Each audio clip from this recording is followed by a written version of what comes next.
Oke, suara saya terdengar jelas?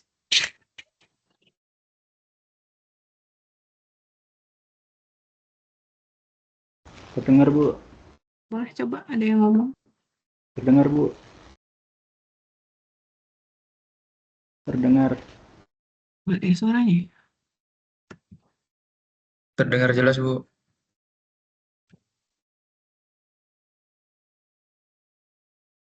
Tes. Terdengar, Bu. Terdengar. Nggak muncul ya suaranya. Speakernya udah ini. Saya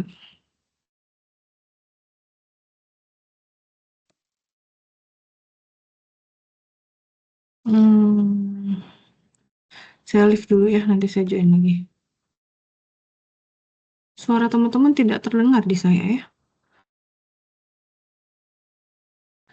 Selamat sore, Bu.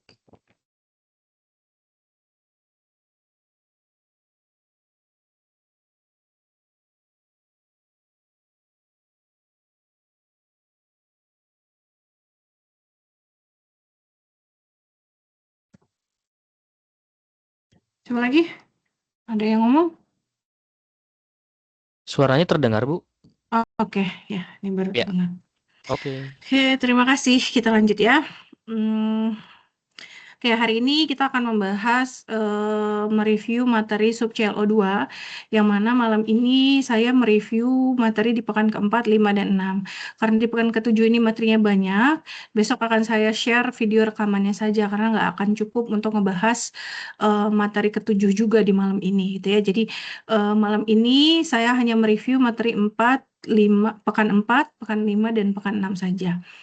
Untuk materi pekan 7 nanti akan di-share video rekamannya. Silahkan nanti ditonton untuk dapat mengerjakan PR di pekan ke-7 ini. Oke, saya review sedikit materi tentang distribusi frekuensi dan grafik yang ada di pekan keempat, gitu ya. Di sini tujuan pembelajarannya itu adalah mahasiswa mampu melakukan eksplorasi dan analisis data satu dimensi dengan tepat. Ya, jadi di pekan keempat ya, untuk sub CLO 412 ini lebih banyak melakukan eksplorasi data satu dimensi.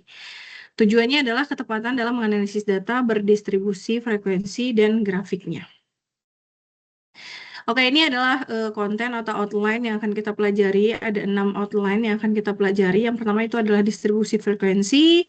Yang kedua, titik tengah, frekuensi relatif, frekuensi kumulatif, histogram frekuensi, grafik poligon, histogram frekuensi relatif, dan grafik frekuensi kumulatif. Nah, kita lihat sama-sama. Kalau kita berbicara distribusi frekuensi, ini adalah sebuah tabel yang menunjukkan terdapat sebuah kelas, yang mana kelas ini berdasarkan data tertentu, berapa sih frekuensinya atau jumlahnya, jumlah kemunculan data. Jadi kalau dari tabel ini kita bisa mengartikan atau mendefinisikan bahwa kelas pertama ini yaitu data 1 sampai 5. Nah, dari sekumpulan data yang ada, kita hitung frekuensinya atau kita hitung kemunculannya, data 1 sampai 5 itu akan ada berapa banyak. Maka berdasarkan data yang ada, frekuensinya adalah 5. Begitu pula dengan selanjutnya. Jadi kalau kita berbicara distribusi frekuensi, itu berbicara menunjukkan frekuensi dari kelas tertentu, ya. Nah, kemudian di sini kita bisa mendefinisikan bahwa lebar kelas ini itu adalah 5. Itu dihitung dari mana? Dari batas Maaf, Bu. bawah. Jadi, ya. Ini share screen-nya nggak ada, Bu ya? Masa? Sebentar. Oh iya. Oke, nih. Ini dia ya. Oke, saya ulangi lagi. Jadi kalau kita berbicara distribusi frekuensi, itu berbicara terkait berapa kali sih anggota dari kelas tersebut muncul dalam sekumpulan data. Jadi menunjukkan kelas atau interval dari data dengan jumlah atau jumlah banyaknya data pada setiap kelas. Jadi misalnya data ini artinya bahwa untuk kelas pertama, yaitu data 1 sampai 5, itu dilihat dari kumpulan data yang ada, frekuensinya ada berapa banyak. Oh, untuk kelas pertama, yang mana kelas pertama itu datanya adalah 1 sampai 5, itu ada 5 frekuensi. Begitu pula selanjutnya. Nah, dari data ini, dari tabel ini kita bisa mengartikan bahwa lebar kelasnya itu adalah 5. Lebar kelas itu dihitung dari mana? Lebar kelas itu dihitung. Nah, ini adalah batas bawahnya ya. Jadi untuk kelas pertama, batas bawahnya itu adalah 1, batas atasnya itu adalah 5. Untuk kelas kedua, batas bawahnya itu 6, batas atasnya itu adalah 10. Nah, kalau kita berbicara lebar kelas, itu adalah kita mengurangi antar kelasnya, bukan kita kurangi antara lebar antara batas atas dikurang batas bawah setiap kelasnya, tidak. Jadi kalau kita maksudnya adalah lebar kelas itu adalah 6 dikurang 1 atau 11 dikurang 6 atau 16 dikurang 11, maka lebar kelas ini adalah 5. Seperti itu, ya. Oke. Nah, untuk kita bisa menghitung distribusi frekuensi, ada beberapa tahapan yang bisa kita jadikan pedoman. Yang pertama itu adalah tentukan dulu jumlah kelas. Biasanya di soal itu ditentukan. Dari kumpulan data yang ada, kita ingin membuat kelasnya itu berapa banyak. Itu disebut dengan jumlah kelas. Kemudian kita tentukan lebar kelas yang tadi, ya, antara kelas pertama dengan kelas berikutnya, itu lebar kelasnya itu berapa sih, ya. Kemudian kita tentukan batas kelasnya, ya. Batas kelasnya ini tidak boleh ada yang tumpang tindih antara batas kelas bawah, batas bawah kelas pertama dengan batas bawah kelas berikutnya, itu nggak boleh tumpang tindih seperti itu. Kemudian kita bisa menggunakan telemark. Telemark itu tanda garis untuk bisa menghitung frekuensinya. Kalau nggak pakai tanda garis ya juga nggak apa-apa, gitu ya. Tapi ini biar teman-teman tidak keliru saja, membantu teman-teman agar tidak keliru dalam menghitung frekuensinya. Kemudian yang terakhir, hitung tanda garisnya. Nah, kita lihat satu persatu step-step dari pedoman ini. Oke, ini adalah kumpulan datanya, ya. Data sampel berikut ini merupakan harga dalam dolar dari 30 perangkat navigasi GPS portable. Di sini, di dalam soal itu diminta susunlah distribusi frekuensi yang memiliki 7 kelas.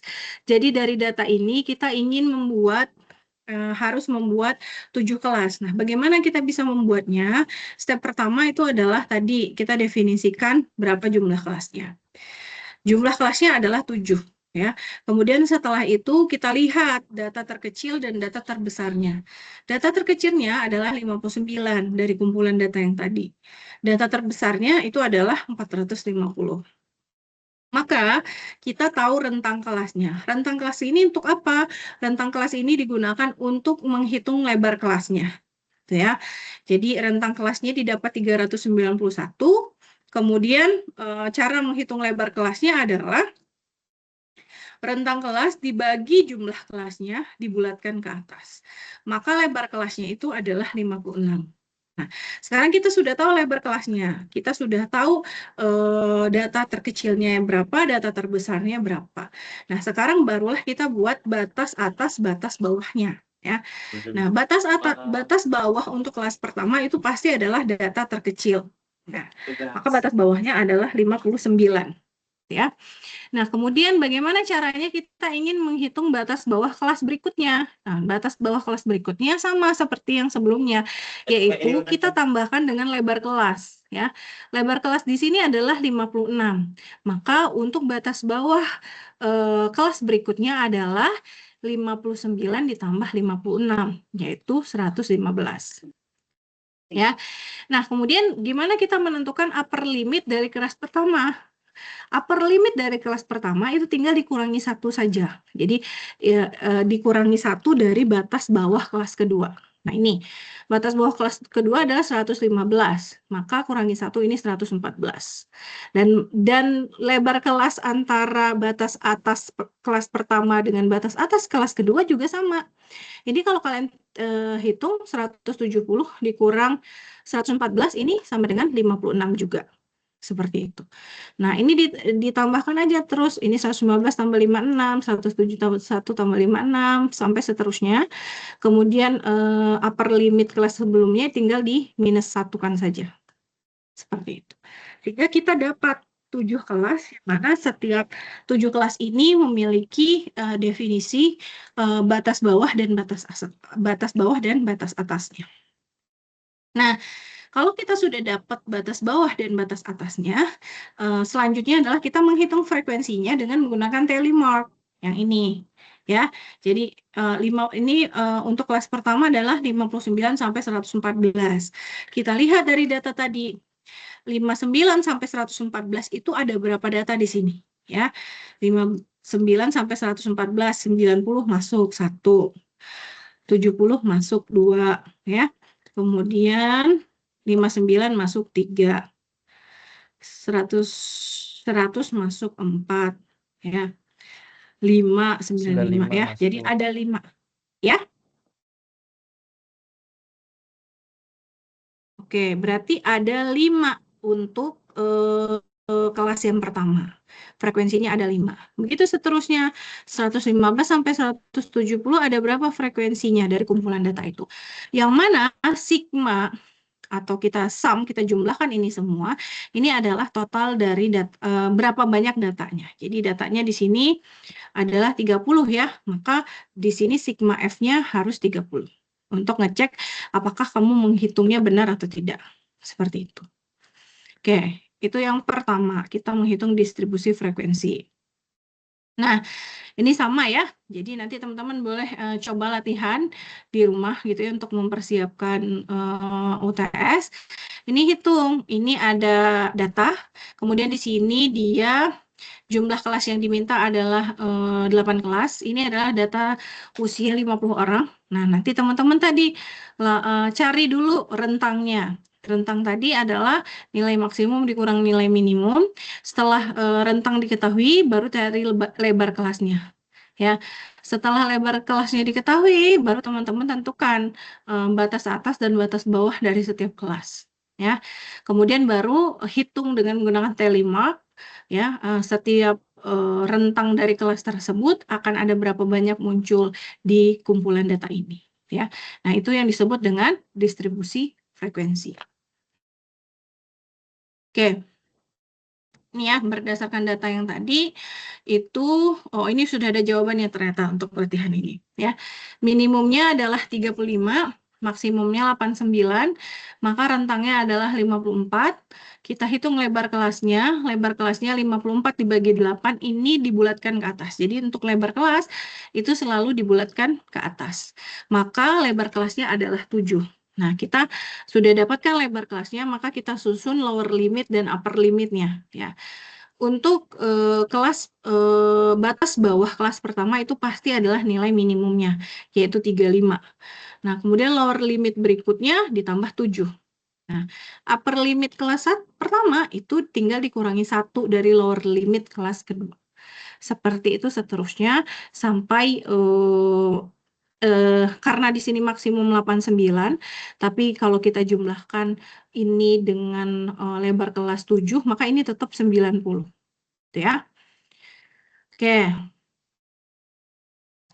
Nah, ini dengan menggunakan tally mark kita hitung entry datanya atau frekuensinya, didapat bahwa untuk kelas pertama rentang 35 sampai 41 dapat 2, kemudian 5, 7, yang mana sum dari ini atau sigmanya adalah 50 harusnya ini ya. Ini harusnya 50 coba. Apa ini masih kurang? 7 tambah 7 tambah 7, 21, 31, 39, 44, 50. Ini harusnya 50 ya. Coba saya edit. Nah, karena tadi kan itu 50 orang. Berdasarkan usia tertentu. Oke, tadi kita sudah tahu cara menghitung distribusi frekuensi dari kumpulan data. Sekarang setelah distribusi frekuensi kita ketahui, maka tahap selanjutnya adalah kita menghitung titik tengah, frekuensi relatif, dan frekuensi kumulatif. Kalau kita berbicara titik tengah, itu setiap kelasnya ya kita cari titik tengahnya. Itu dengan cara batas bawah ditambah batas atas dibagi 2. Ya. Kalau frekuensi relatif ini tujuannya adalah kita pengen lihat berapa sih persentase dari setiap kelas itu. terhadap sekumpulan data yang ada. Jadi frekuensi relatif ini bisa melihat persentase dari setiap kelasnya, ya. Nah, kalau frekuensi kumulatif ini nanti jumlah frekuensi kelas selanjutnya itu dijumlahkan dengan jumlah frekuensi kelas sebelumnya. Kita lihat satu persatu. Ini contohnya menentukan titik tengah dari contoh pertama tadi, ya. Nah, dari kelas 59 sampai dengan batas bawah 59 sampai dengan 114, maka titik tengahnya tinggal ditambahkan aja terus dibagi 2. Ya. Begitu pula dengan kelas selanjutnya. Nah, kalau frekuensi relatif itu frekuensi setiap kelas dibagi sigma F-nya atau total datanya, ya. Nah, 5 dibagi 30. Nah, kita lihat 0,17. Di sini kan bisa terlihat ya bahwa untuk rentang 115 sampai 170 itu adalah 27%. Ya. Jadi frekuensi relatif ini lebih terlihat persentasenya dibandingkan frekuensi biasa, tuh ya. Kemudian kalau frekuensi kumulatif, cara menghitungnya adalah dia kumulatif. Jadi kumulatif terhadap frekuensi sebelumnya. Jadi untuk frekuensi kelas kedua itu dijumlahkan dengan frekuensi kelas pertama. Seperti itu. Oke. Nah, maka dapat dilihat gitu ya berdasarkan data contoh tadi. Kalau kita tahu midpoint-nya, relatif frekuensinya gitu ya, kemudian kumulatif frekuensinya, di sini kita bisa mengambil sebuah insight bahwa harga yang paling umum itu adalah di kelas 115 sampai 170 ya. Artinya kemunculannya tuh lebih banyak, maka disebut dia yang paling umum seperti itu. Oke, nah kemudian distribusi frekuensi itu kita bisa menggambarkannya dengan menggunakan histogram. Jadi histogram ini hampir sama seperti bar chart, tetapi bar itu bedanya adalah setiap batang dari bar chart itu kita bisa posisinya bisa kita pindahkan, dan antara satu batang dengan batang lainnya itu dia ada gap, tidak ada gapnya, ada gapnya kalau bar chart. Kalau histogram itu tidak ada gapnya karena dia kan interval data ya, data interval. Nah, kita lihat masih contoh kedua ya, kita lihat tadi. Nah, kalau kita ingin membuat histogram dari distribusi frekuensi, itu kita harus mencari dulu kelas boundary-nya. Kelas boundary itu batas bawah dikurangi 0,5, batas atas ditambah 0,5. Jadi kalau kita punya kelas 59 sampai 114, maka kelas boundary-nya adalah 58,5 sampai dengan 114,5. Ini kelas boundary ini khusus untuk kita menggambarkan histogram saja. Ya, jadi kalau kita ingin menggambarkan histogram, muncul kelas boundariesnya. Kalau kita nggak mau menggambarkan, ya kita pakai kelas biasa aja, gitu ya. Kemudian setelah itu kita gambarkan bahwa ini gambarnya berdasarkan titik tengahnya ya 86,5. Kemudian kalau ini berdasarkan kelas boundariesnya. Dari dua histogram ini kita bisa lihat lebih dari setengah GPS navigator itu harganya ya lebih dari setengah, kan tadi datanya itu ada 30 ya. Kalau di sini dibilang $226 itu lebih dari setengah, berarti ini 8 tambah 6 tambah 15. Berarti ada 19. Berarti benar lebih dari setengah harga GPS navigator itu memiliki harga di bawah $226,50. Seperti itu. Nah, kemudian kalau polygon frekuensi ini kita bisa menggambarkannya, gitu ya. Ya, kita menggambarkannya dengan titik tengah atau midpoint. Jadi polygon frekuensi ini bentuknya berupa line chart gitu ya, yang bentuknya ada setiap titik tengahnya itu punya frekuensinya masing-masing seperti itu. Jadi 86,5 frekuensinya adalah 5 gitu ya. Kemudian 142,5 itu frekuensinya adalah 8. Nah, ini 30,5 ini ketika dia bikin bahwa untuk frekuensi 0 itu adalah yang kelas sebelumnya dari kelas 59 sampai dengan 114 gitu ya. Berarti kelas sebelumnya itu adalah tadi itu 56 ya. Berarti kelasnya itu 2 itu ya.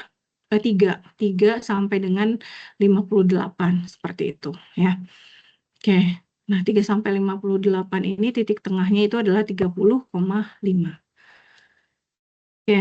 Nah, itu adalah poligon. Kemudian frekuensi relatif kita bisa menggambarkannya dengan histogram gitu ya.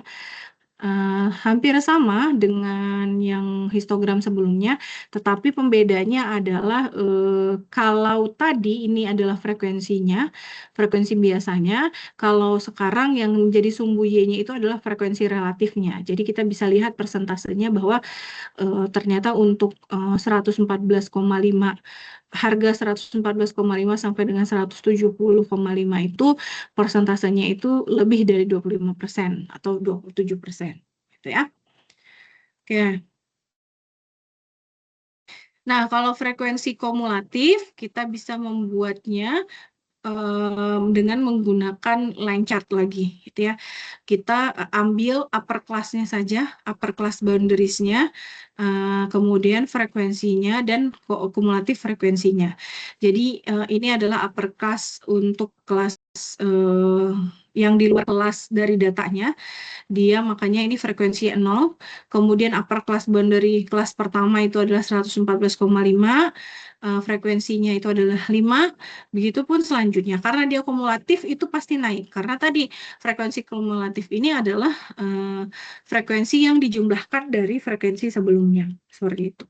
Jadi di sini kita bisa menginterpretasikan bahwa sekitar 25 navigator, ini kan ya 25 navigator itu harganya berkisar kurang dari 300 US dollar. Gitu ya. Kemudian di sini kita bisa lihat bahwa kenaikan dari harga 114 sampai 170 ini sangat curam gitu. Artinya ketika harga di range ini nih banyak orang beli gitu ya, banyak orang beli di range 114,5 sampai dengan 170,5. Oke, nah ini coba latihan berdasarkan data yang tadi ya, yang umur yang 50 orang tadi. Ya, latihan 1. Oke, yang ini ya. Nah, nanti teman-teman buat gambarnya.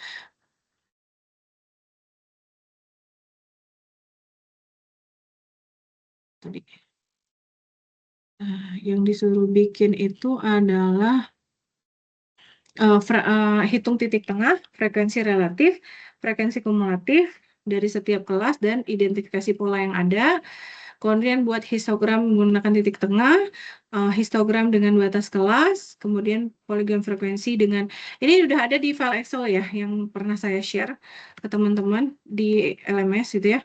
Nah, di situ kita buat di sini berdasarkan, ini contohnya adalah yang tadi, yang apa tadi, yang harga navigator tadi ya. Jadi teman-teman bisa menggunakan Excel untuk mempermudah membuat histogram ini, gitu ya. Jadi hitung dulu, isi dulu jumlah kelasnya, minimum maksimumnya, kemudian rentangnya, lebar kelasnya, gitu ya.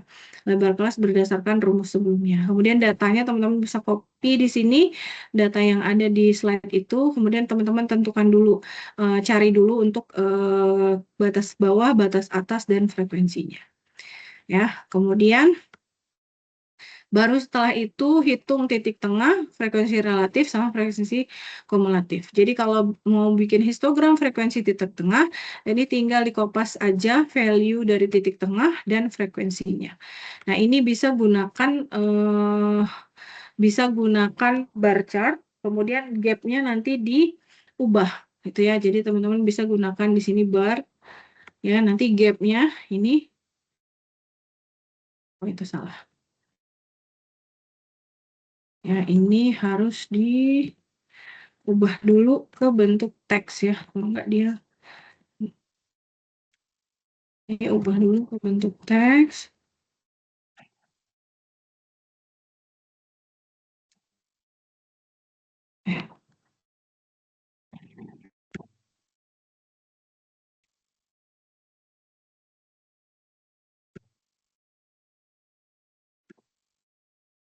Nah,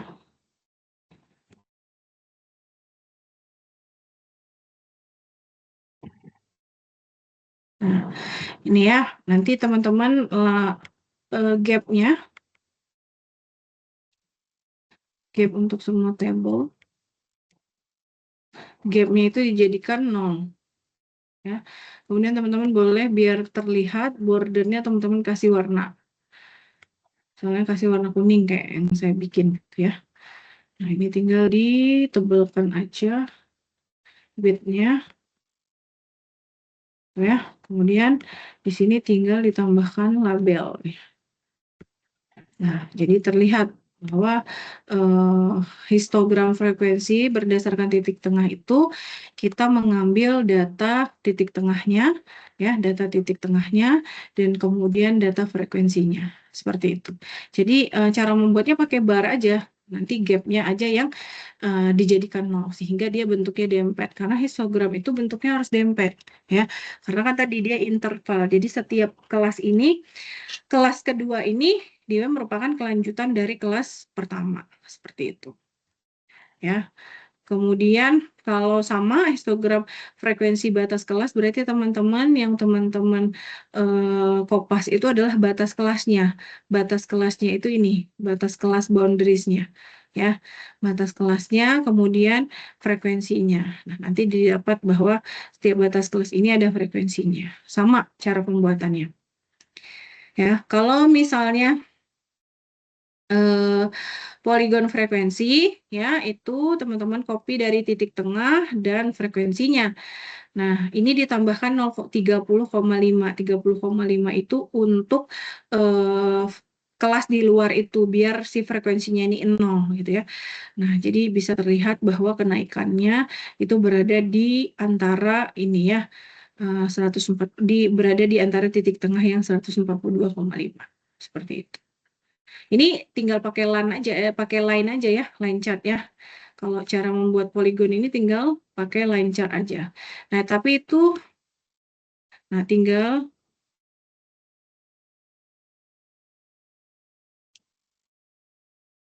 ini harus di teman-teman ini dulu.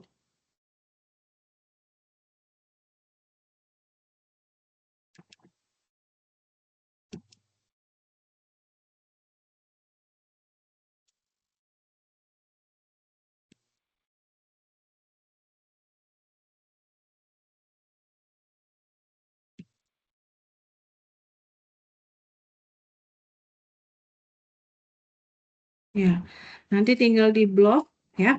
Kemudian nanti ditambahin titik-titik di antara setiap frekuensinya ini, gitu ya. Kemudian kalau frekuensi relatif, kalau histogramnya sama seperti tadi, ya. Tapi yang dikopas bukan frekuensinya, tetapi frekuensi relatifnya di sini.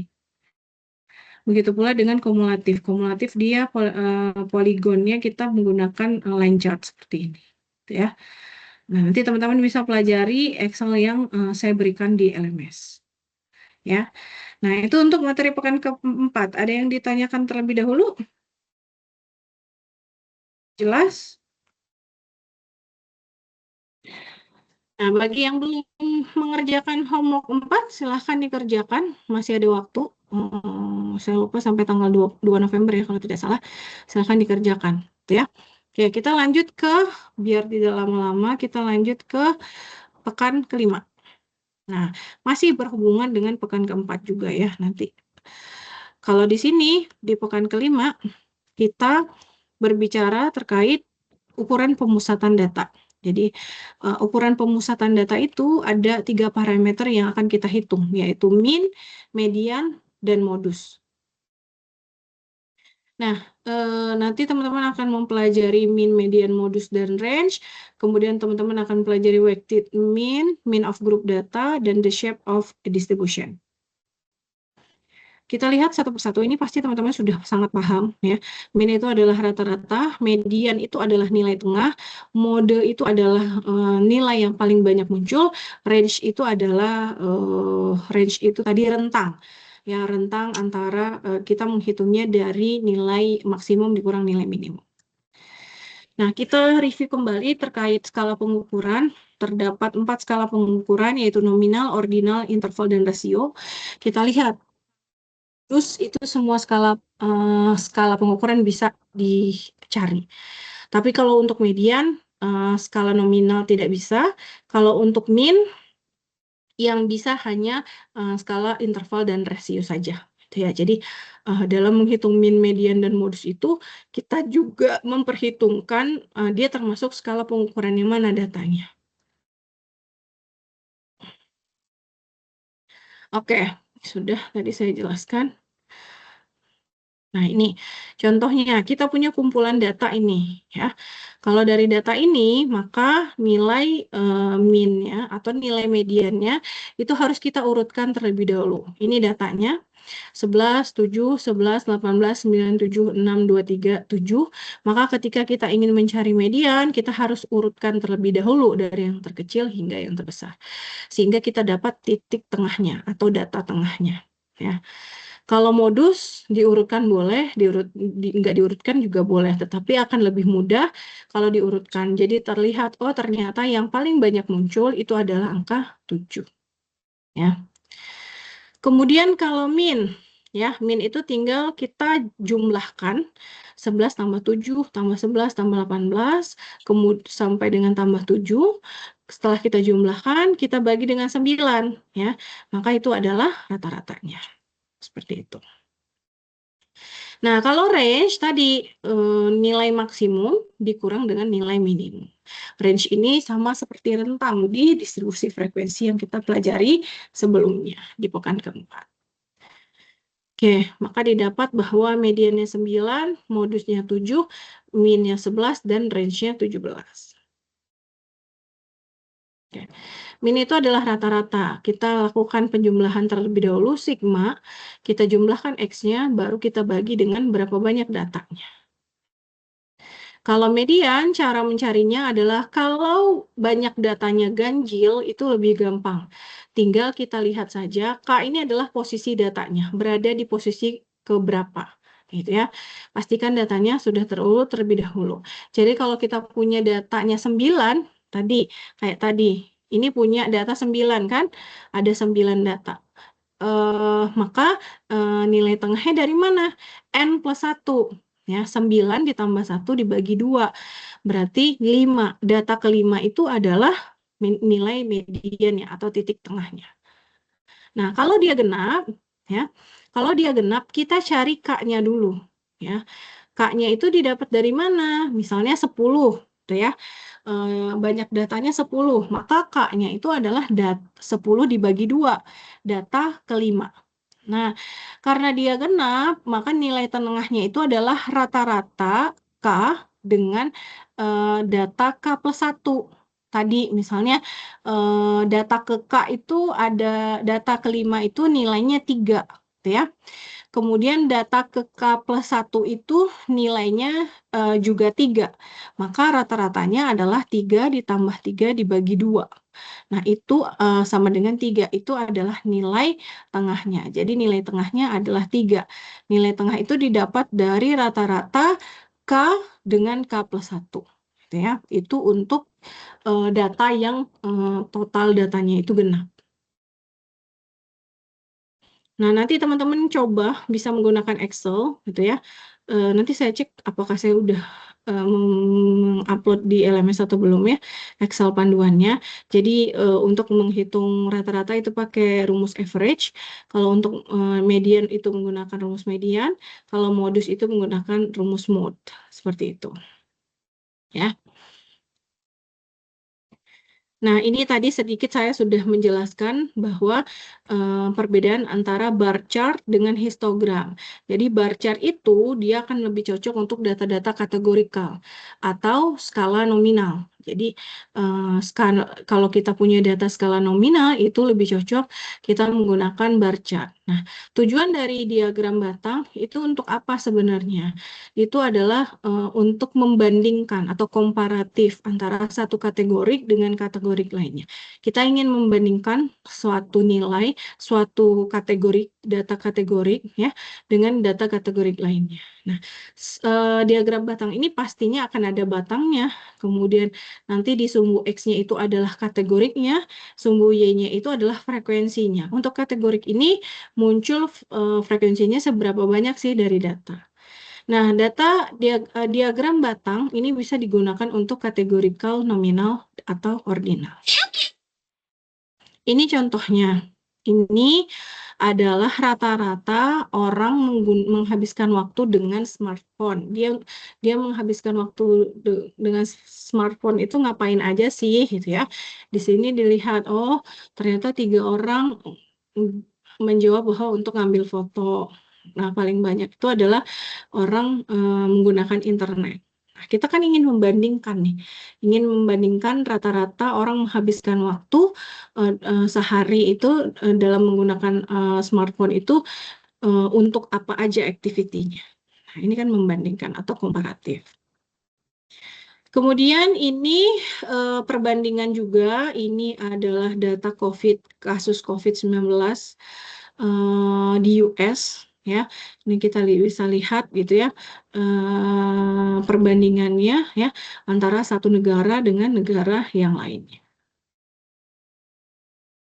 Nah, apa bedanya dengan histogram? Histogram ini dia menggunakan sebaran frekuensi atau lebih cocok dengan menggunakan skala interval ya.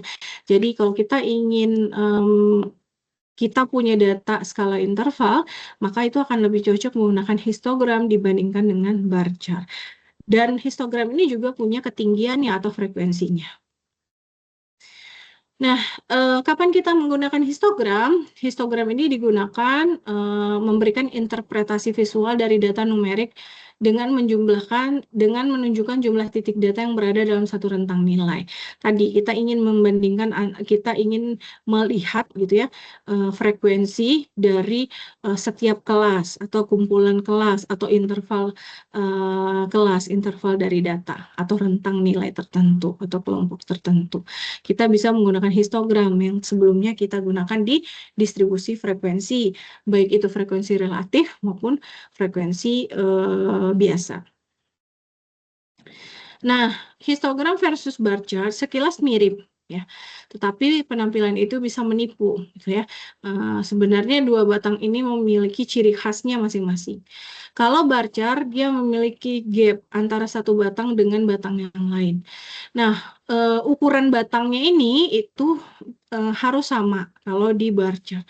Dan posisi dari batang, misalnya batang ini kita ingin mengurutkan dari kecil ke besar atau kita ingin mengurutkan dari frekuensi besar ke kecil, nggak masalah kalau di bar chart. Jadi si batang ini tuh tidak ada urutannya, gitu ya. Tetapi kalau di histogram itu tidak ada gap.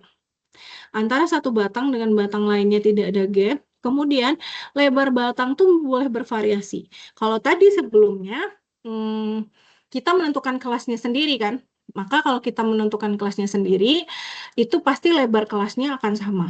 Tetapi kalau kita punya data, dia sudah punya klasifikasinya masing-masing. Misal yang dikatakan anak-anak gitu ya, berdasarkan lembaga tertentu, anak-anak itu 0 sampai misalnya 6 tahun misal, atau sampai dengan 13 tahun itu dikatakan anak-anak. Nah, remaja itu dikatakan remaja misalnya 14 sampai 15 tahun. Nah, itu kan punya lebar kelas, punya rentang setiap kelasnya itu beda-beda. Nah, itu bisa kita lihat dari lebar si batangnya ini. Bisa jadi dia ada yang lebar, ada yang kecil, itu bisa saja kalau di histogram. Kemudian posisi batang kalau di histogram nggak boleh dibolak-balik. Kita mau mengurutkan nggak bisa karena dia pengaruh di sini. Di sini itu adalah continuous data, ya, continuous data. Dia berurut dari batang pertama sampai batang berikutnya, datanya terurut di sumbu X-nya. Seperti itu. Itu ya, jangan salah lagi dalam penggunaan bar chart dan histogram pada saat kita ingin memvisualisasikan data. Oke. Nah, ini contoh histogram menunjukkan kasus COVID ya setiap harinya. Ini kan nggak mungkin kan kita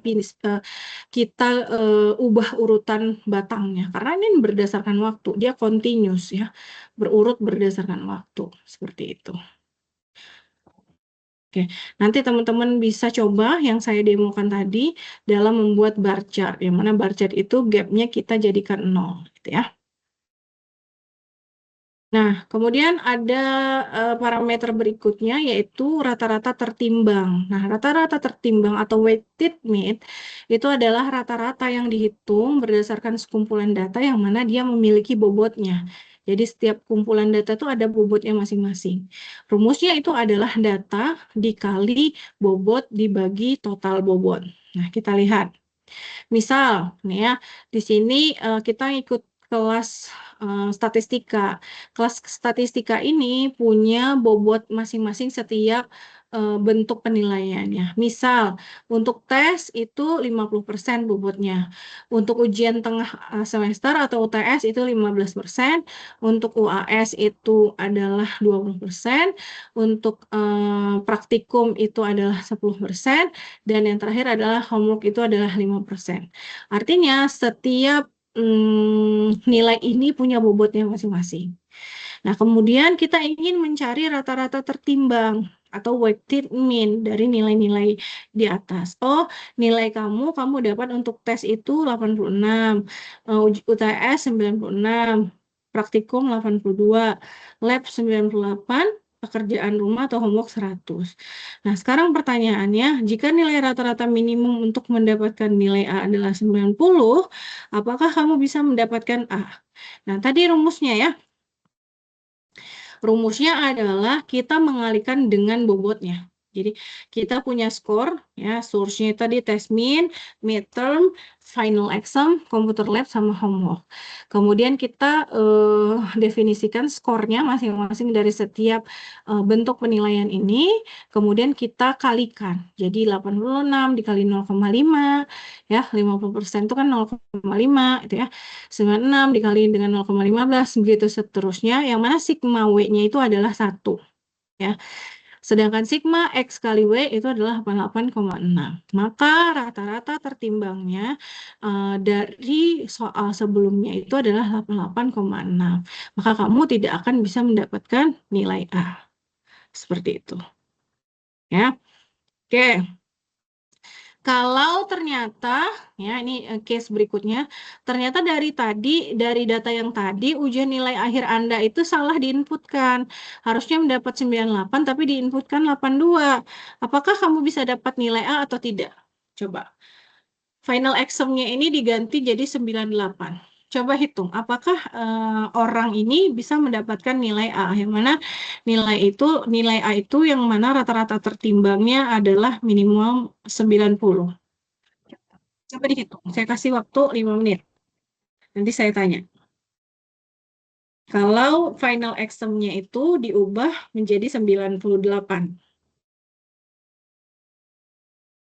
Coba.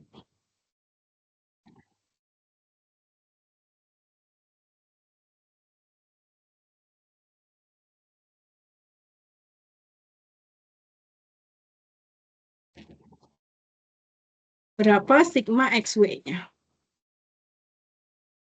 Kalau ada yang mau jawab, langsung open mic aja ya.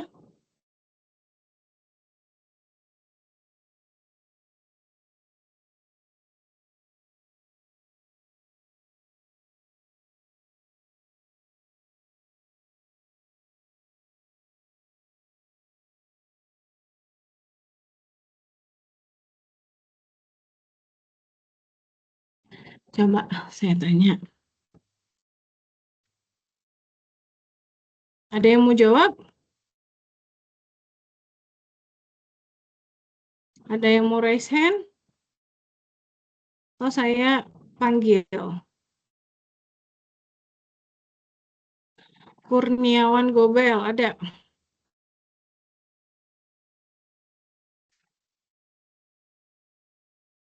Ada nggak Kurniawan Gobel?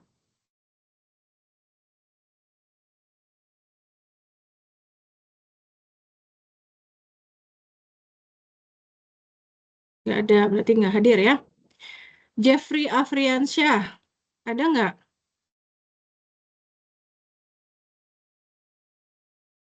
Iya, Bu. Halo, Jeffrey? Halo. Iya.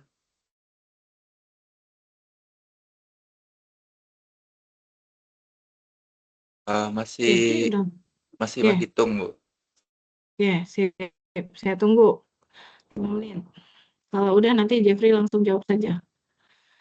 Berapa rata-rata tertimbang ya? Kalau final action-nya diubah menjadi nilainya 98.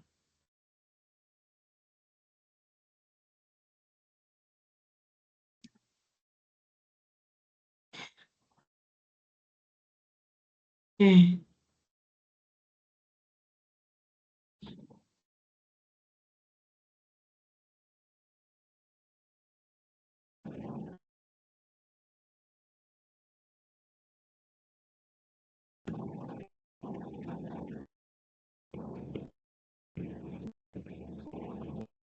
Bisa, Jeff?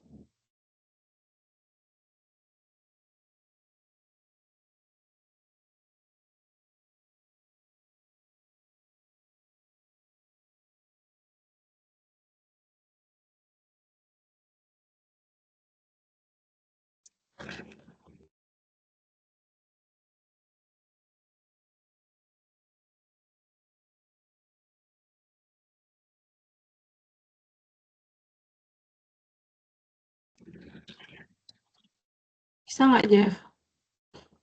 Dapatnya berapa?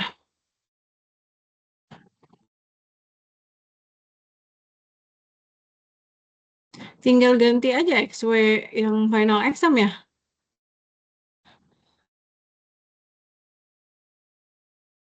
Berapa, Jeff? 98 kali 0,2 berapa?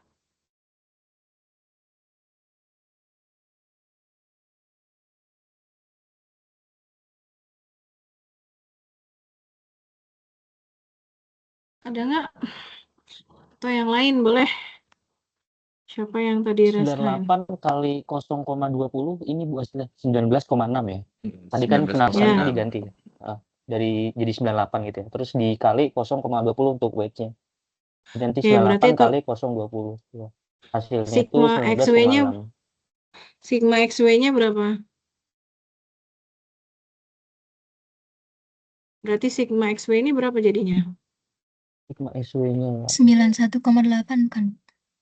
Ya, berarti sigma XW ini adalah 91,8. Maka kalau final exam-nya mendapat nilai 98, mahasiswa ini bisa mendapatkan nilai A, yang mana nilai A tadi minimumnya adalah 90. Gitu ya. Harusnya nggak lama menghitung ini ya. Tinggal diganti aja 98 kali 0,2, diganti nilai 16,4 ini, udah ditambahkan gitu ya. Ditambahkan. Atau teman-teman cari aja selisihnya. 19,98 kali 0,2 selisih dengan ini, tinggal ditambahkan 88,6 ini. Didapatkan 91,8. Seperti itu. Oke, itu yang dimaksud dengan weighted mean. Ya, dia jadi setiap nilai itu ada bobotnya. Maka untuk mencari rata-ratanya harus kita kalikan dulu dengan bobotnya. Dan pernya itu adalah per bobotnya. Ya, seperti itu. Nah, kalau dia kayak gini kasusnya ini bobotnya akan selalu 1 ya.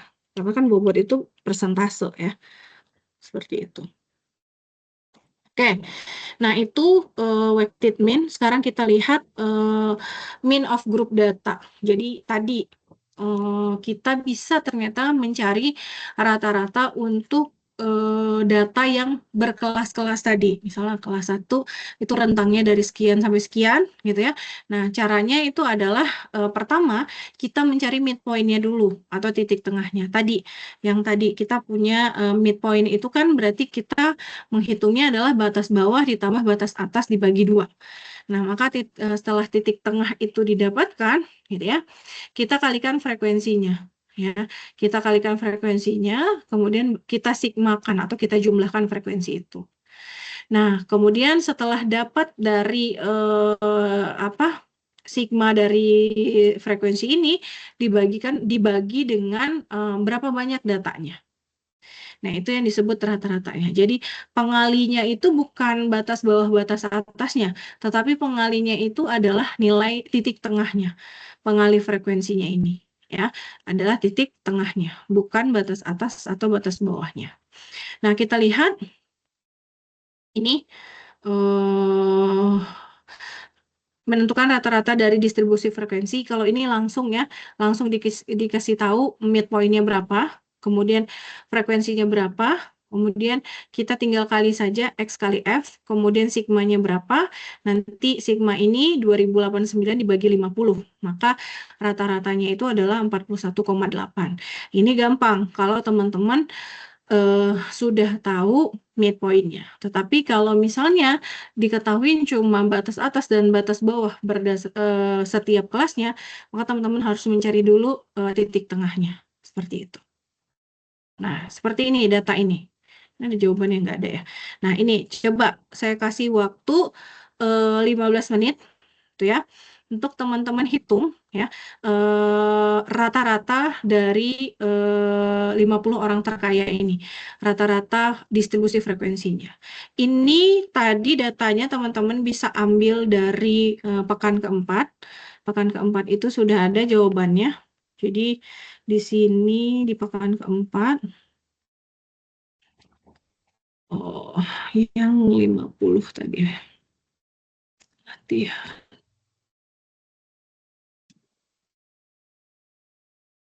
Kan ini.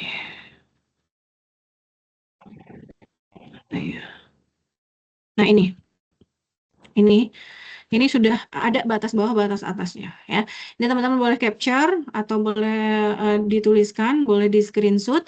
Untuk soal yang tadi ini adalah batas atas, batas bawahnya. Nah, berarti selanjutnya teman-teman mencari titik tengahnya agar teman-teman bisa menghitung tadi rata-rata distribusi frekuensinya. Kita balik ke pekan kedua. Nah, ini coba. Nanti didapatkan berapa rata-ratanya. Tadi rumusnya ya. Nih, titik tengah dikali frekuensi, disamkan, kemudian dibagi berapa banyak total datanya. Seperti itu. Nah, ini. Tadi sudah saya itu ya. Atau saya kopas aja deh tabelnya. Sebalik-balik.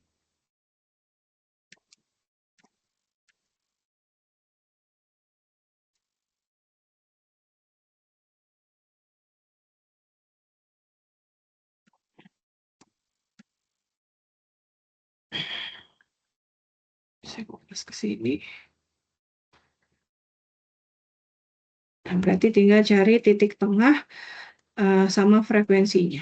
Kemudian cari X kali F-nya. Coba saya kasih waktu. Kalau ini lower limit, upper limitnya sudah ada, saya kasih waktu cukuplah 10 menit.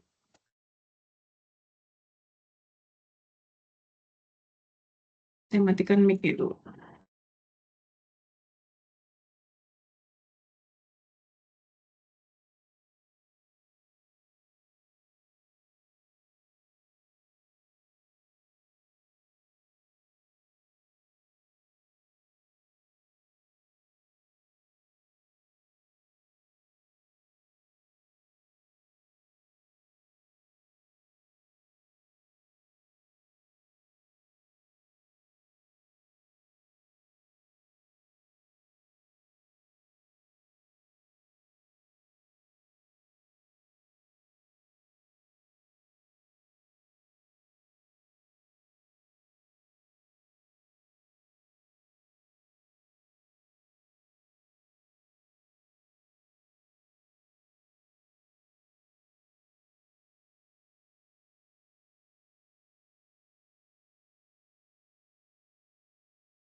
Oke, ada yang mau jawab?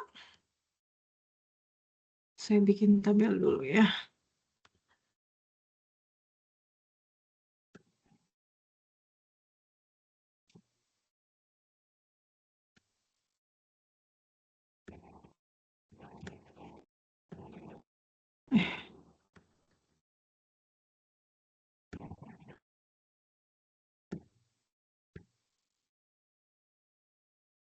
Mana sih?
Oke, untuk midpoint kelas pertama berapa?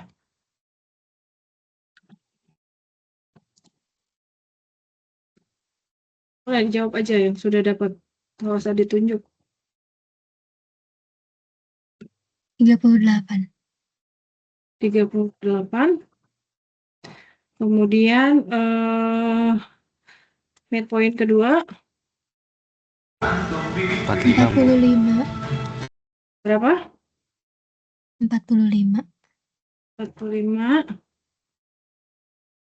Kelas berikutnya 50, Lady? Mbak. 2, Pak. Berapa? 52. 52, 52, 55. 52. 52. Oke. Kemudian berikutnya bisa ini. 58,5.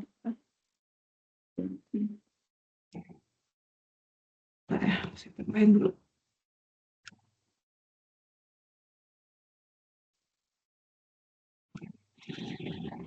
Berapa ini? 8, 118 dibagi 2 berapa? 58,5. 118 bagi 2. 9 kan? Ini 118 kan? 6 tambah 2, 8. 5 tambah 6, 11. 118 dibagi 2. 98 bukan? 59 bukan? 59. Ini 12, 1, 132 dibagi 2 berapa? 6, 6. Benar nggak? Iya, Bu. 66. Sama ya. Terus berapa ini? 146 bagi 2, 7, 3.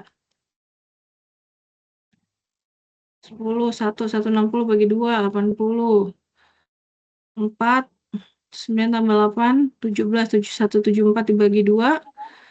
Berapa? 8, 7. Benar nggak? Iya, Sama Bu. nggak? 87. 87. Sama? Frekuensinya berapa? Mbak, disebutkan saja. Dari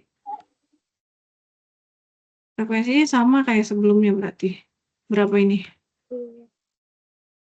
35 sampai 41 itu berapa? 2. 2. Terus? 3. Berapa? 3. 3. 3. Terus? 3. 5. Terus? 7. 7. Terus? 7.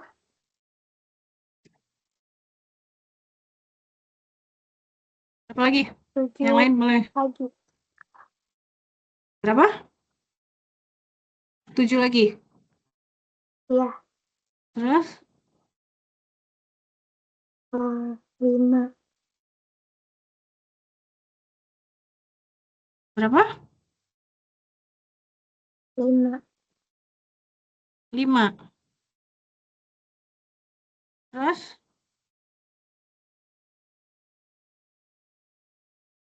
7. 7, 14. 14. Benar nggak?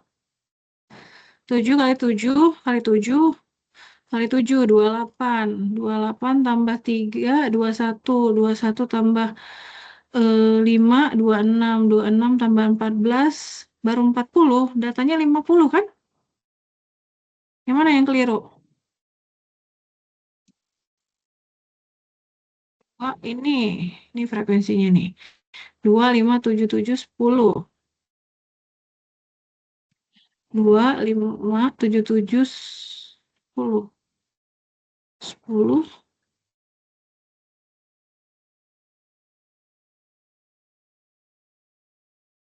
5, 8, 6. 5, 8, 6. Oh, Kok kurang ini barisnya? 5. Untuk 8. yang 3 diganti 5, Bu. Baris kedua. Ini ya? 48 Bu. Iya. 5. 5. 42, 48. Ini berapa? 6. 7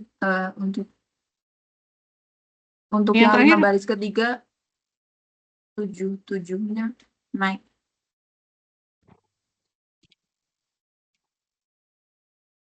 7, 10, 5, 8, 6.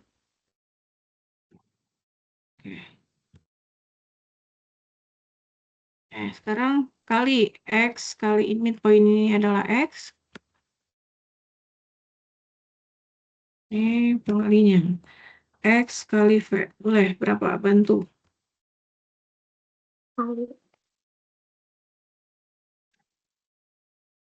Boleh? Satu 7, orang boleh 6. bantu. 7, 6. 2, 2, 5. 5. 3, 6, 4. 4, 13. Ini berapa nih? 4, 13. 5, 9 kali 7. Masa 13? 9 kali 7 aja. 6, 3. 3, 6. 4, 1, 3. 4, 1, 3. Ya kan? 4, 1, 3. Ini 6, 6, 0. 6, 6, 0. Ini 15, 36. 365. 365. 0, 64. 7 kali 6, 2, 4. 4, 6 kali 8, 48, 52. Benar. Sumnya berapa? Sigmanya? 3265.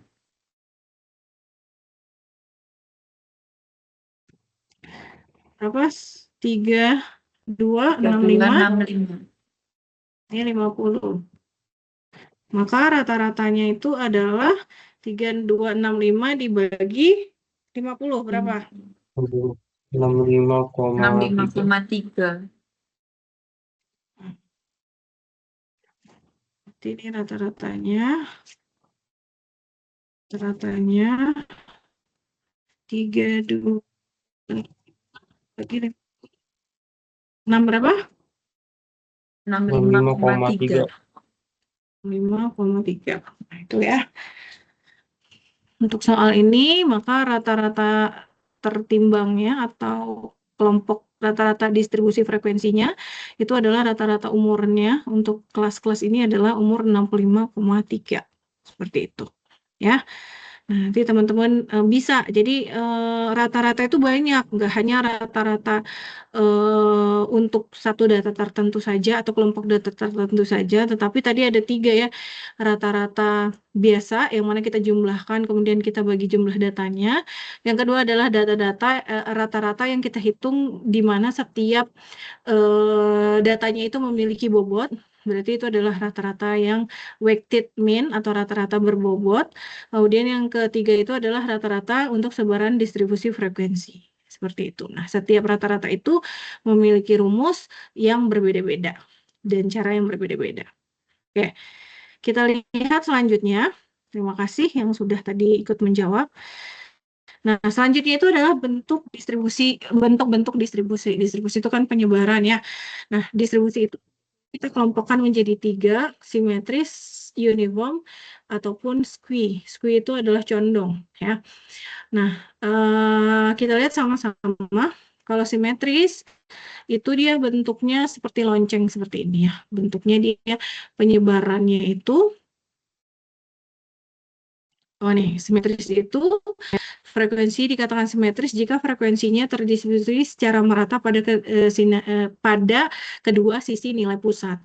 Jadi nilai pusatnya itu dia penyebaran datanya itu merata sisi kiri dan sisi kanan. Maka bentuknya dia seperti U-shape ini ya, huruf U seperti itu.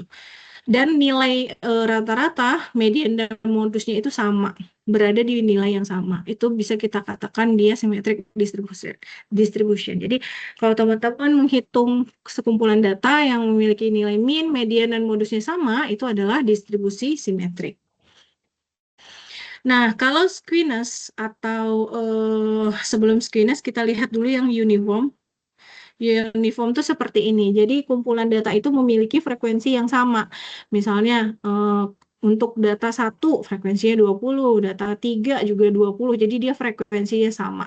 Bentuknya lebih seperti persegi panjang, gitu ya. Itu uniform. Nah, kalau squeeness itu kemiringan atau kecondongan, itu ada 2, negatif squee sama positif squeeness. Nah, kalau negatif, teman-teman bisa lihat tailnya, apa ya namanya ini, yang bagian sisi panjangnya itu ada di sebelah kiri. Kalau dari gambar. Sedangkan positif squeeness itu ada di sebelah kanan. Ya, si tailnya, si ekor panjangnya itu ada di sebelah kanan dari posisi teman-teman hadap layar ini. Nah, kita bisa mengidentifikasi kalau nilai mediannya kalau nilai mean-nya lebih kecil dari median dan mediannya lebih kecil dari modus, itu disebut dengan negatively squeeness. Ya, begitu pula kalau positif squeeness itu kebalikannya. Kalau nilai modusnya lebih kecil daripada nilai mediannya dan lebih kecil daripada mean-nya. Jadi ini datanya itu tidak terdistribusi merata. Dia ada kecondongannya. Apakah dia kecondongan positif atau dia kecondongan negatif. Nah, kita bisa melihat dari gambar, karena kalau gambar itu terkadang relatif ya. Mungkin di mata saya ini ekornya panjang ke kiri. Ada juga nanti di mata yang lain beda gitu ya.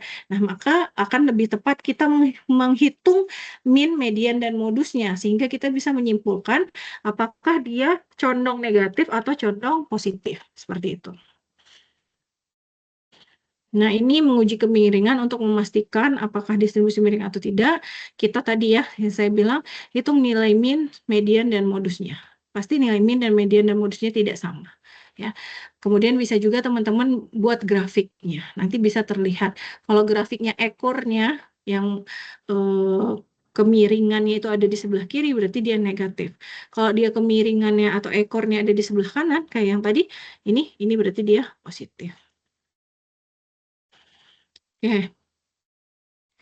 Nah, ini ya, kita bisa menyimpulkan kalau simetrik, nilai mean sama dengan nilai median sama dengan nilai modus.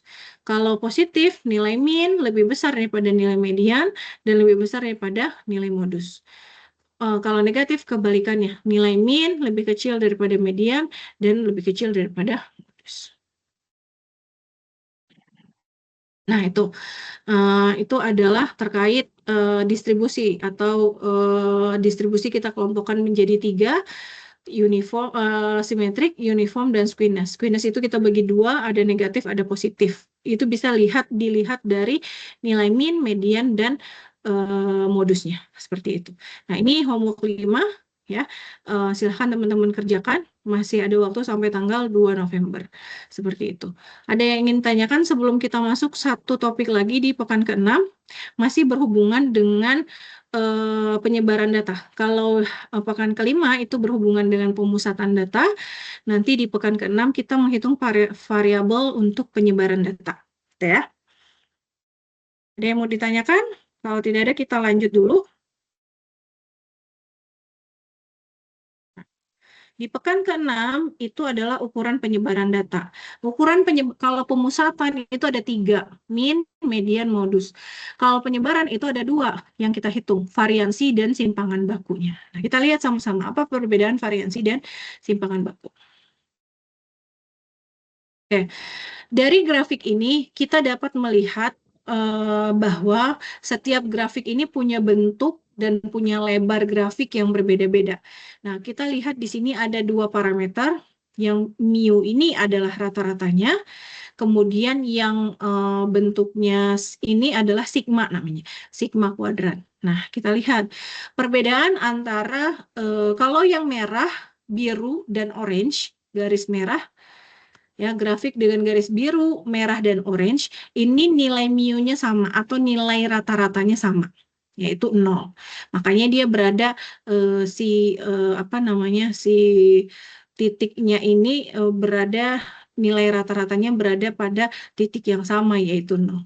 Sedangkan yang hijau, mu-nya itu nilainya berbeda, yaitu di min 2, nilai rata-ratanya. Nah, perbedaannya apa nih yang biru, merah, sama oranye? Perbedaannya adalah di sigma kuadrat. Nah, ternyata semakin besar sigma kuadrat, semakin lebar grafiknya. Kita lihat nih, orange ini grafiknya lebih lebar dibandingkan yang biru. Biru ini sempit.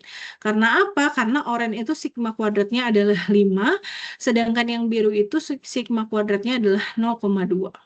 Dan yang merah itu sigma kuadratnya adalah 1. Ya.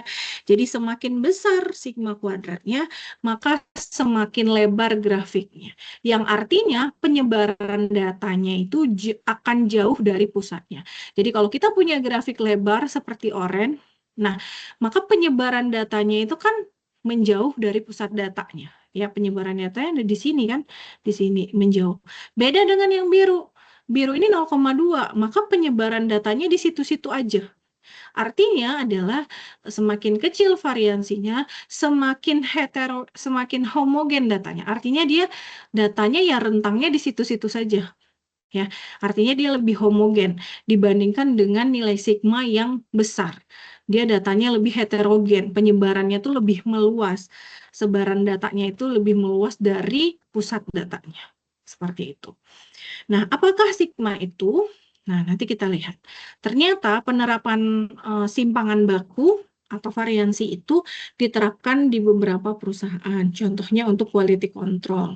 Jadi di perusahaan itu punya quality control, ada batas minimum dan maksimum dari suatu produk, kualitas produk itu. Nah, itu bisa digunakan pemanfaatan simpangan baku dan variansi. Oke. Simpangan baku di sini dikatakan bahwa untuk menjelaskan homogenitas dari sebuah kelompok. Simpangan baku ini juga bisa digunakan untuk sampel, jadi tidak hanya populasi, tetapi simpangan baku dan variansi ini bisa digunakan untuk populasi dan sampel. Nah, kita lihat sama-sama. Sigma kuadrat itu apa? Nah, sigma kuadrat itu adalah variansi. Variansi dari kumpulan data yang mana memiliki n entry data. Cara menghitung variansi itu adalah datanya, ya. Pertama cari dulu rata-ratanya, ya. Misal tadi kita punya 50 data, kita cari dulu rata-ratanya, gitu ya. Kemudian setelah rata-ratanya itu didapatkan, setiap datanya itu dari data ke-1 sampai dengan data ke-50 itu dilakukan perhitungan. Pertama pengurangan dulu. Data pertama dikurangi rata-rata dikuadratkan, ya. Ditambah data kedua dikurangi rata-rata dikuadratkan. Sigmanya itu ditambah data sampai dengan data ke-50 dikurang rata-rata dikuadratkan. Dibagi apa? Dibagi jumlah datanya. Kalau yang contoh sebelumnya, jumlah datanya adalah 50. Itu adalah variansi. Nah, kalau simpangan baku itu adalah akar kuadrat dari variansi. Jadi kalau kita sudah mendapatkan nilai variansi, nanti simpangan bakunya itu hasilnya adalah plus minus. Plus berapa, minus berapa. Seperti itu. Ya, tinggal diakarkan saja.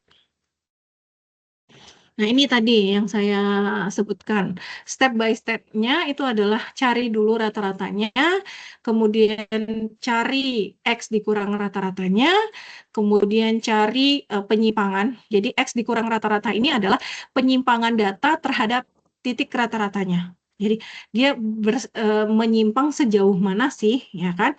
Kita pengen tahu dia menyimpang sejauh mana dari rata-ratanya. Seperti itu. Kemudian kita kuadratkan penyimpangannya itu, kemudian baru kita samkan dari setiap data itu disamkan penyimpangan kuadratnya, kemudian baru dibagi dengan jumlah datanya. Maka didapat variansinya, kemudian kalau standard deviation atau simpangan bakunya tinggal diakarkan. Seperti itu. Nah, kita lihat contohnya. Kita punya data selari dari 1, 2, 3, 4, 5, 6, 7, 8, 9, 10. Kita punya data gaji awal sebuah perusahaan, 10 orang pegawai di sebuah perusahaan. Ini dia sederhanakan, harusnya ini tuh adalah 41.000, 38.000, jadi dia sederhanakan biar menghitungnya sederhana. Jadi datanya ada dari 10 pegawai. Nah, kemudian kita disuruh hitung simpangan bakunya, simpangan baku dari populasi ini, gitu ya. Kalau rumus yang tadi itu adalah rumus populasi. Nah, pertama itu kita harus cari dulu rata-ratanya. Nah, coba dari sini, di sini dia nggak ngasih tahu rata-ratanya. Kalau coba saya minta tolong dibantu untuk mencari rata-ratanya ini berapa nih? 41 ditambah 38 ditambah 39 ditambah 45 dan seterusnya, ini rata-ratanya berapa?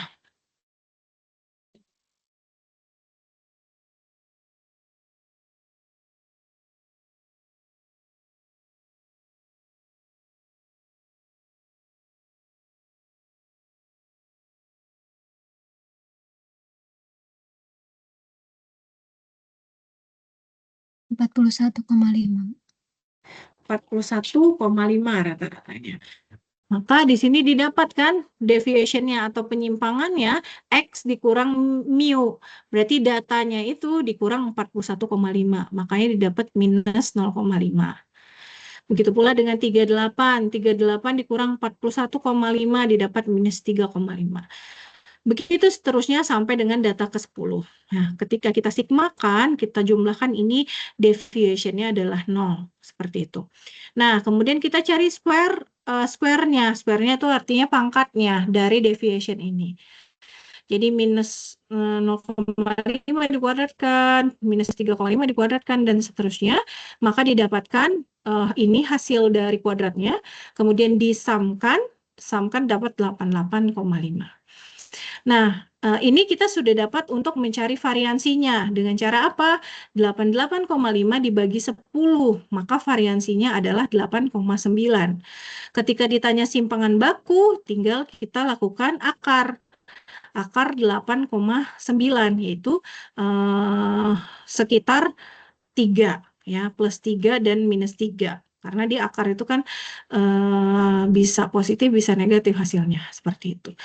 Maka didapatkan bahwa simpangan baku dari populasi ini adalah 3, yaitu $3.000. Artinya penyimpangannya itu $3.000 dari sekumpulan data ini terhadap titik pusatnya, seperti itu. Nah, itu contoh untuk simpangan baku populasi, ya. Ini nanti coba dicari sendiri, ya. Kalau kita punya data seperti ini, Sama nggak sih datanya? Beda ya. Gaji seperti ini, kemudian dicari variansi populasi simpangan bakunya. Ya, cari dulu rata-ratanya, kemudian cari penyimpangannya, kemudian cari kuadrat dari penyimpangannya, kemudian dibagikan dengan N, itulah variansinya. Kemudian kalau diakarkan, itu adalah simpangan bakunya. Nanti silahkan dicoba-coba untuk latihan sendiri. Nah, untuk variansi dan simpangan baku tidak hanya berlaku pada populasi, tetapi pada sampel juga. Dia berbeda notasi. Ini dari tabel ini bisa kita lihat, kalau variansi untuk populasi, notasinya adalah sigma. Kalau sampel itu adalah notasinya S. Gitu ya. Standar deviation atau simpangan baku, populasi sigma, kalau sampel adalah S. Kalau mean untuk populasi itu mu, kalau sampel itu adalah X yang ada topinya. Ya. Kemudian number of entry itu adalah jumlah data, kalau population adalah N, kalau sampel adalah N kecil. Ini N besar kalau population. Ya. Nah, begitu pula dengan deviation, sum of square ini juga memiliki notasi yang berbeda. Nah, rumusnya pun berbeda sedikit. Rumusnya itu kalau populasi dibagi dengan N besar. Kalau dengan sampel itu dibagi N minus 1. N dikurangi 1. Itu bedanya antara sampel dan populasi. Cara menghitungnya sama, kita cari dulu rata-ratanya, rata-rata samplingnya, kemudian kita cari deviationnya, data dikurangi rata-ratanya, kemudian kita cari kuadratnya, kemudian kita bagi dengan N-1. Bedanya adalah pembagi ini untuk sampel variansi. Untuk sampel standard deviation, itu tinggal diakarkan. Jadi perlu teman-teman ketahui kalau misalnya nanti ada soal dari 1.000 mahasiswa, survei ini hanya dilakukan untuk 100 mahasiswa saja. Berarti kan samplingnya 100. Nah, di sini bukan 1.000 N-nya, tetapi N kecil ini adalah N samplingnya yang 100 tadi. Jadi 100 dikurangi 1. Jadi jangan salah ya. Jadi N ini adalah N samplingnya, bukan N populasinya. Seperti itu. Ya. Oke. Rumusnya sama, tetapi pembaginya saja yang dikurangi 1. Oke, dari yang tadi, ya. Dari yang tadi, kita dari soal salary yang pertama tadi, tabelnya sama ya, perhitungan ini sama, ini perhitungan ini sama, SSSX dapat 88,5. Kalau misalnya kita anggap ini adalah sampel, maka pembaginya saja yang beda.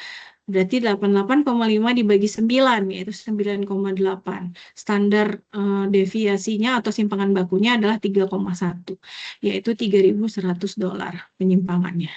Nah, pembaginya saja yang dibedakan. Kalau ini itu dianggap adalah sampel. Seperti itu. Ya. Oke, ini juga nanti latihan, silakan dicoba. Nah, nanti teman-teman bisa menghitung simpangan baku dan variansi di Excel. Jadi kalau di Excel itu kita bisa menggunakan stdev.p itu untuk standar deviasi populasi, stdev.s itu untuk standar deviasi sampel. Kalau variansi var.p untuk populasi, var.s untuk sampel. Jadi teman-teman bisa manfaatkan Excel kalau teman-teman punya data yang banyak dan sulit untuk dihitung manual. Seperti itu. Oke. Nah, ini nanti ini coba juga menggunakan Excel, teman-teman tuliskan di Excel ini datanya, kemudian nanti teman-teman cari standar deviasi dan simpangan bakunya. Variansi dan standar deviasinya. Seperti itu. Nah, kemudian terdapat yang namanya empirical rule ya, aturan empiris. Nah, aturan empiris ini hanya berlaku untuk distribusi simetrik saja, distribusi yang memiliki lonceng. Untuk apa aturan empiris ini? Sebenarnya untuk melihat seberapa pentingnya kita mengetahui simpangan baku dari data ya, sebagai ukuran dari variasi data atau penyebaran data. Kalau dia bentuknya simetrik atau bell shape distribution atau symmetric distribution, maka berlaku 3 pernyataan ini ya. 68% data berada dalam satu deviasi. Jadi satu standar deviasi itu adalah 68% data. Kalau kita berbicara 2 standar deviasi itu adalah 95% data. Kemudian kalau kita sebutkan bahwa 3 standar deviasi, data tersebut adalah 3 standar deviation, artinya dia sudah mewakili 99,7% data. Seperti itu. Ini khusus untuk yang simetrik saja.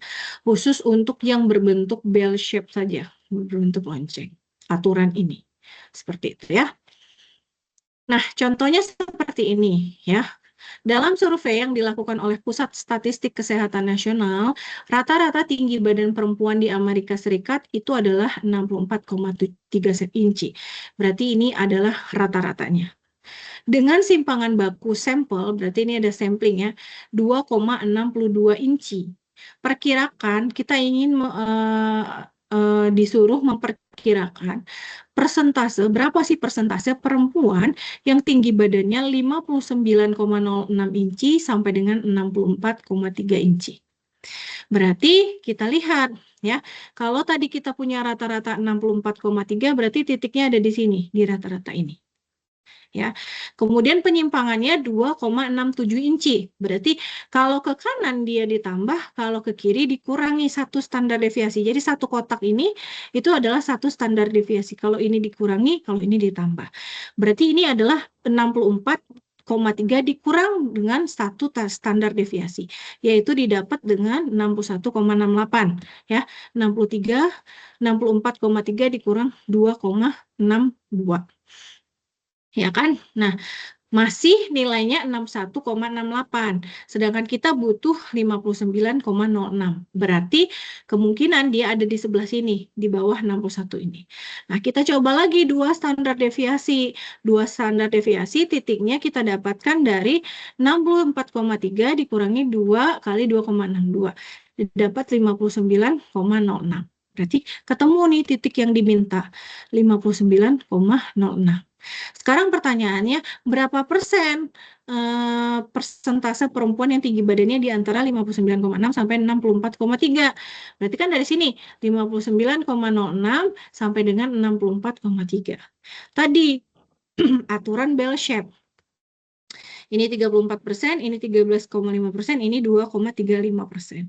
Maka kita bisa dapatkan bahwa tinggi badan, persentase tinggi badan berdasarkan range ini itu adalah 13,5% ditambah 34%, yaitu 47,5%. Jadi orang yang perempuan yang tinggi badannya 59,06 inci sampai dengan 64,3 inci itu persentasenya adalah 47,5%.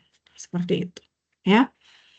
Oke, dengan soal yang sama dia minta persentase dari 64,3 sampai dengan 66,92. Berarti dia ke kanannya ya. 64,3 sampai kita cari titik sini, titik berikutnya kan berarti ditambah 2,62 yaitu 66,92. Berarti yang dilihat persentasenya hanya arsiran yang ini. Berarti kalau range-nya 64,3 sampai 66,92, berarti dia 34% dari keseluruhan data. Seperti itu. Itu ya empirical rules-nya. Oke, nah berikutnya empirical rule ternyata hanya berlaku untuk distribusi simetris saja ya, dan untuk berbentuk lonceng saja. Kalau jika distribusinya tidak berbentuk lonceng atau dia misalnya ada kemiringan tadi, kecondongan negatif atau positif, kita bisa menggunakan pendekatan Chebyshev teorema ini. Nah, Chebyshev teorema ini digunakan untuk semua jenis distribusi, nggak harus dia simetrik, tetapi semua jenis distribusi bisa digunakan, yaitu memberikan sebuah pernyataan ketidaksamaan yang berlaku untuk semua jenis distribusi. Ya. Nah, dia melihat dari K standard deviation-nya. Kalau K-nya 2, artinya si data itu 75% dari seluruh data. Jadi 2 standard deviation itu adalah K sama dengan 2. Kalau K sama dengan 1, Berarti kan ini pembaginya itu kan 1 dibagi 1 kuadrat 1. 1 dikurang 1, 0. Berarti kalau cuma K1 ya dia 0% dari keseluruhan data. Tapi kalau K2 dia 75%, kalau K3 dia 88,9%. Ya, kita lihat. Nah, misalnya gini contohnya. Di sini ada data distribusi usia untuk Alaska dan Florida. Ini Alaska, ini Florida. Kemudian tentukan distribusi usia yang mana, tentukan distribusi usia yang mana diterapkannya teorema Chebyshev pada data Florida. Yang ini data Florida dengan K sama dengan 2. Apa yang dapat Anda simpulkan? Nah, di sini bahwa histogram di atas menunjukkan distribusi usia Florida. Anda dapat mengetahuinya karena populasinya lebih besar dan lebih tua. Memindahkan 2 simpangan baku ke kiri rata-rata akan menghasilkan angka di bawah 0. Karenanya, kalau kita punya K sama dengan 2, itu artinya tadi ya, dia setidaknya 75% populasi Florida itu berusia antara 0 sampai dengan 88,8 tahun. Cara mendapatkan 88,8 tahun itu didapatkan dari sini ya. Kalau ke kiri berarti dia mu dikurang 2 standar deviasi, 2 kali 24,8.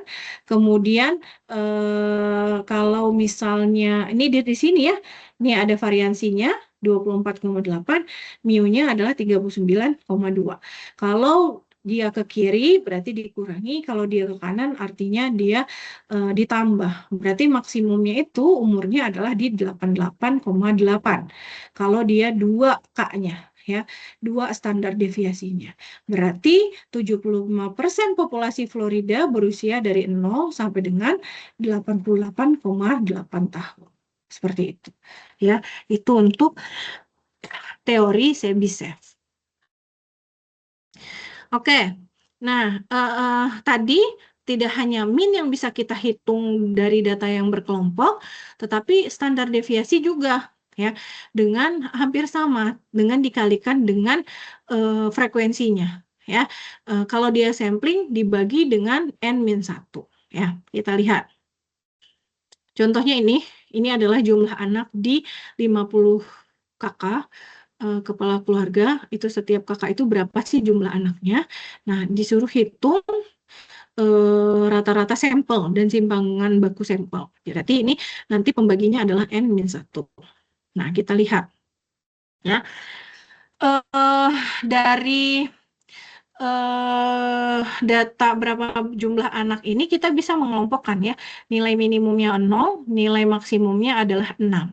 Berarti ada yang anaknya 0, 1, 2, 3, 4, 5, 6. Nah, kemudian kita lihat frekuensinya. Yang 0 berapa kali muncul? Ya, yang 1 berapa kali muncul, yang mana kalau kita sigmakan, kita totalkan ini dia sama dengan ini, pernyataan ini adalah 50 entry individual. Kemudian kita cari XF-nya. Nah, ini kalau misalnya dia standar deviasi untuk data yang dikelompokkan, cari rata-ratanya bukan dari si datanya ini kita jumlahkan. Ya, bisa aja sih, tetapi jadi lama gitu ya.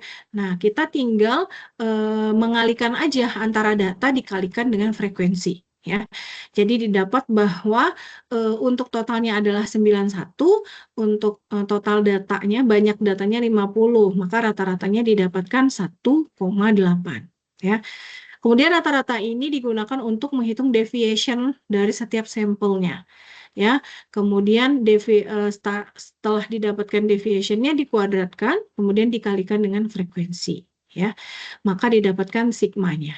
Ya, setelah itu baru kita dapatkan standar deviasinya.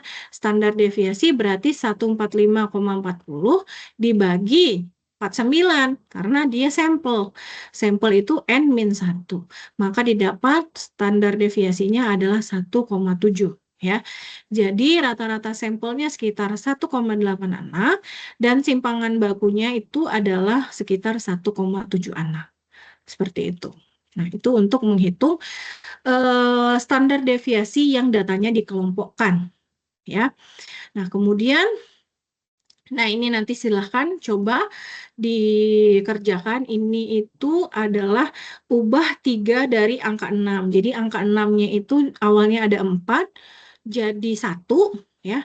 Ubah 3 dari angka 6 menjadi angka 4.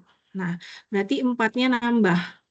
4-nya yang awalnya 2 jadi 5 frekuensinya. Nanti teman-teman hitung berapa rata-rata sampelnya dan berapa simpangan bakunya. Seperti itu. Oke. Nah, ini adalah homework-nya. Berarti kalau ini, itu kita pakai distribusi frekuensi. Yang mana kita hitung dulu rata-ratanya. Ini rata-rata apa? Rata-rata distribusi frekuensi. Karena dia punya rentang. Oh, untuk ini apa sih, berapa banyak yang dibelanjakan wisatawan untuk persiapan perjalanan pribadi. Nah, untuk pengeluaran 400 sampai dengan 499 itu frekuensinya ada 60. Berarti teman-teman harus cari titik tengahnya. Berarti kalau ini teman-teman bisa atau lebih ini sampai 599 aja ya, 599. Kalau kurang dari 100 berarti dia 0 sampai 100. Seperti itu aja. Ya, untuk PR-nya. Jadi nanti teman-teman cari rata-ratanya, rata-rata untuk distribusi frekuensi. Seperti itu. Ya, ada yang mau ditanyakan untuk homework 6-nya? Jelas ya?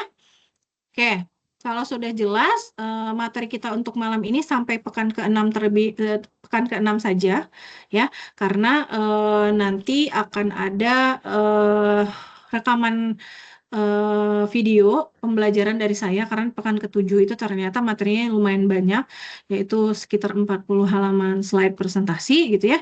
Jadi nanti akan saya berikan rekaman. Jika ada yang ingin didiskusikan, insya Allah akan saya share di hari Rabu, kalau tidak di hari Kamis gitu ya. Jika ada yang ingin didiskusikan, mangga di grup Telegram, seperti itu.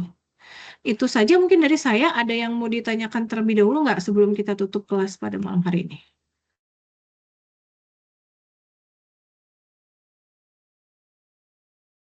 Jelas ya? Cukup Jelas sepertinya, semua Bu. ya? Oke, ya, terima kasih buat teman-teman yang sudah tepat waktu hadir di perkuliahan